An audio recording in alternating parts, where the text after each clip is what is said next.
சாம்ப புராணத்தில் பக்தி மார்க்கம் குறித்து நாம் சிந்திக்க இருக்கிறோம்.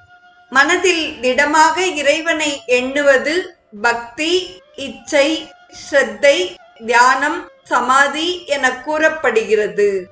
எப்பொழுதும் இறைவனது வரலாற்றை கேட்பது, அவரையே நினைப்பது, அவருக்கு பூசனை புரிவது, அவருக்காக தொண்டுகளை செய்வது முதலியவைகள் பக்தியாகும். இறைவனின் பெயரை கூறும் பொழுது மயிர்கூச்சல் உள்ளவன் சிறந்த பக்தனாவான். எந்த பக்தனிடமும் பொறாமை கொள்ளுதல் கூடாது.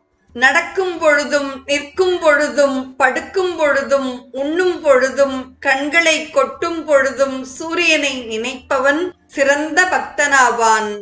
பக்தியுடனும் நியமத்துடனும் செய்யும் பூஜையையும் தானத்தையும் மனிதர்களும் தேவர்களும் பித்ருக்களும் அன்போடு ஏற்றுக்கொள்கிறார்கள்.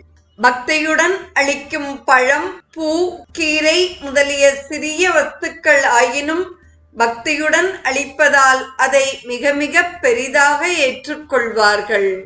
பக்தியில்லாமல் அளிக்கும் உயர்ந்த பொருளையும்